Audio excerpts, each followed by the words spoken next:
This is Rick Rule for Rule Investment Media, producers and sponsors of the Natural Resource Investment Symposium, July 7 through 11 in Boca Raton, Florida, or via live stream from the comfort and convenience of your own home. The purpose of this interview is to introduce attendees to the speakers and exhibitors at the conference. You will have about 60 hours of high intensity programming during the conference, and you will not be able to absorb all of the information that we present to you. The consequence of that is that the conference will be recorded so that you could revisit the conference again and again and again to absorb the material.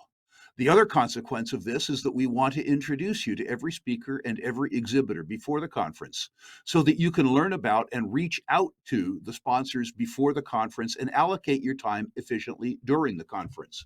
Note, too, that unlike any other investment conference on the planet, every public company exhibitor at this conference has been vetted by me personally, which is to say they are all owned in my accounts or accounts managed and partly owned by myself. That's both a conflict of interest, of course, but also your guarantee that every exhibitor has been vetted. The fact that I own a company does not mean that the share price goes up, sadly, but it does mean that unlike any other investment conference on the planet, every single exhibitor has been vetted. Today, I have the good fortune for the second year in a row to introduce you to a friend of long standing, Mr. Duncan Craib. A long history in Australian mining, culminating with his successful development and growth in Boss Energy, the exhibitor that we will be discussing this morning. Duncan, first of all, welcome and thank you for your sponsorship of the Natural Resources Investment Symposium, and also for 30 years of effort on behalf of mining company shareholders, myself prominently included. Fantastic. And Rick, thank you very much for having me again. It's a real pleasure to be here and wonderful to see you. Uh, Give us an overview of Boss Energy and tell us in particular what you've accomplished since last year's conference. Your pre conference interview last year was, according to our attendees, one of the highlights. So tell us about Boss, tell us what you've done, and tell us what you intend to do. Thanks very much. It's so exciting because it's the first opportunity I've had to speak at a conference internationally with Honeymoon now in production. So, taking a step back a year ago, we were still in that CapEx stage. We were undergoing construction.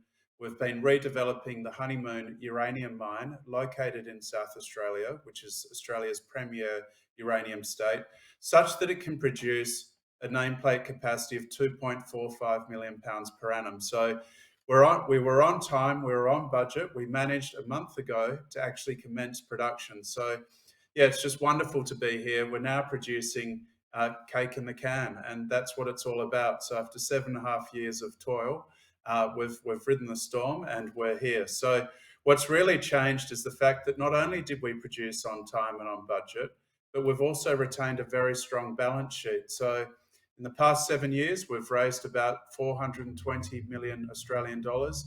300 million still sits as an asset, liquid asset on our balance sheet, and we have absolutely zero debt, and we're now going into production. So yeah, it's been a very, very satisfying month.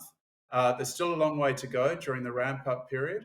But what's also wonderful about our story is in December last year, we bought into Encore's Alta Mesa project. We bought a 30% stake in their flagship mine, Alta Mesa in South Texas. So that in itself is also very exciting. In the next few weeks, I'll be traveling there to be with the team in Texas. So what you'll see in Boss Energy in the next month is a company listed on the ASX, dual listed on the OTC, with 2 producing uranium mines in 2 tier 1 jurisdictions.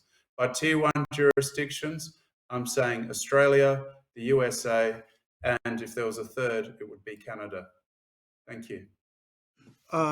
Duncan, when would you anticipate nameplate capacity? In other words, when would you expect the ramp up to be over and Honeymoon to be producing according to the feasibility study parameters?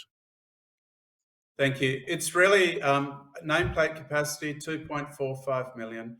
In the first 12 months, we'll be producing around 800 to 880,000 pounds.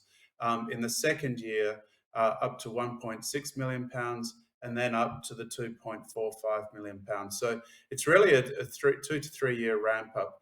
The reasoning for that is as we bring on new well fields and ion exchange columns. So that ramp up period is fairly typical for an ISR, ion exchange type company. Can you talk about the net present value of the deposit as stated in the feasibility study? And if you could do it at the then prevailing spot, the assumed uranium price, and give us any update as to what the net present value at Honeymoon might be at today's prices. Well, thank you. I mean, the net present value, in fact, has grown significantly with that change in spot price. So when we did our feasibility study at 60 US a pound, that's the target. That's what we thought would be the price going into production. So to now be where we are today at US 92 per pound, the net present value is in excess of $500 million and set to grow further. What we're finding too is that our actual tenor of uranium, or the grade of uranium being leached from the well field, is significantly higher than what we had in our feasibility study. It's almost double what the conservative numbers we had in our feasibility study. The reasoning for that is we used actual numbers, what had been recorded by the previous owners. We've now introduced a new modern form of chemistry such that we can leach the uranium at higher grade. Ion exchange is also a cheaper, more efficient method of processing. So that MPV is set to grow. And particularly, I think now what we're looking at is really multiples per the EV over EBITDA. So when we look at Cameco, 16 times EBITDA, Paladin, for example, 7 times. Boss is set to grow. Currently, we're around 4. So that in itself is very exciting. It just shows what a producer can really move on to. So the value metrics, in our view, is beginning to change that multiple type effect. And can you tell us something about the prospective net present value of your 30% interest in South Texas? It's a little hard to value that because they haven't yet done a sort of a formal feasibility study. Our reporting is different to Australia versus the US. But what I can share with you is that the Ultimisa project will produce at nameplate 1.5 million pounds. They're licensed to go to 2 million pounds. We actually believe it's one of the best ISR projects in the US. It's got the capacity to further expand. So with that, our ownership stake of 30% enables us to get 30% unencumbered of the production output. So 1.5 million pounds produced at nameplate, Boss Energy receives 500,000 pounds, of which we can sell into our own sales mix. So that in itself is very exciting. We still control how our portion of the product is sold. And as you know, strategies differ. And our sales strategy is one of really trying to time the market correctly. And Duncan, to put this value into context, what is your market capitalization and what is your enterprise value? Enterprise value being the true measure of what somebody pays for the opportunity. The current market capitalization of Boss is around 2.2 billion Australian dollars. Enterprise value is slightly less. I think it's around 1.25 in today's value. So it is lower, but that's a sign of the faith that we're only at Honeymoon, we're only utilizing half our JORC resource. So we're only using 36 million pounds of the 72 million pounds. So what we're looking to do is now bring in those satellite deposits that sit outside the mining license into being processed in Honeymoon, which is as yet unaccounted for. But the drilling that we've been doing has been showing really positive results. So what we're looking to do is actually increase the production throughput per annum. So lift that nameplate capacity of 2.45 up to the export permit of 3.3 million pounds. So that's probably where a lot of value is being attributed.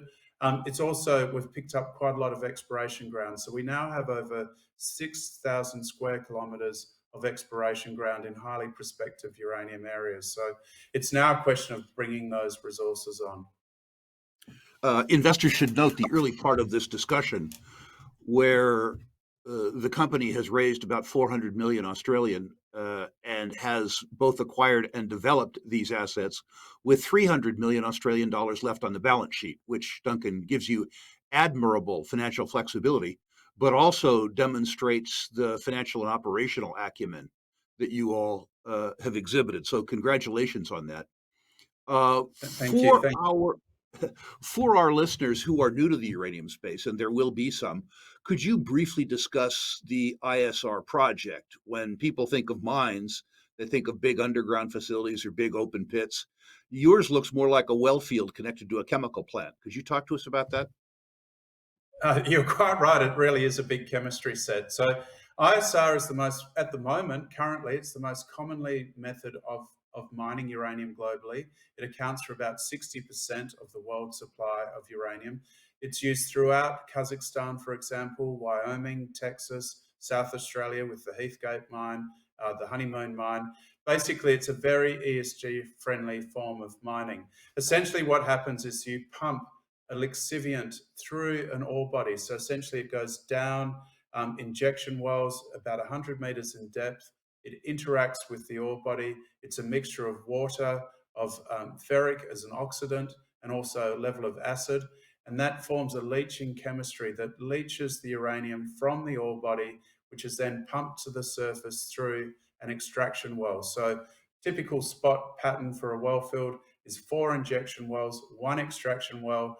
From that extraction well, the lixiviant, we then term pregnant leach solution, is then pumped to the processing plant. And that's when it then goes through its further processing.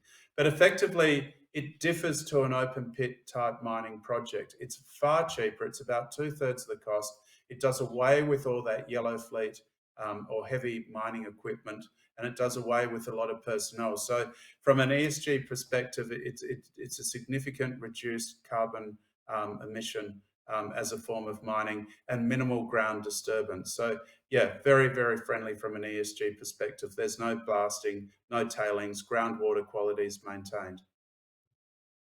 Duncan, to the extent that our attendee base, either at home via live stream, by the way, people from over 30 countries will be here, or also our in person attendees, to the extent that they want to learn more about Boss Energy, who specifically do they contact and how do they reach that person?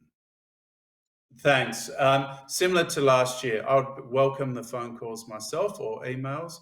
My email address is probably the best way to get hold of me. So that's my name, Duncan, Duncan, at bossenergy.com. So BOSSENERGY.com.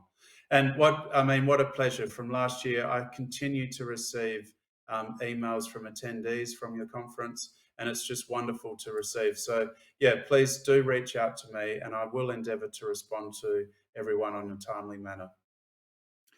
Duncan, I believe that we've known each other for the better part of 30 years, going back to meeting you in Perth and Kalgoorlie, if my memory serves me well, in the late 1990s.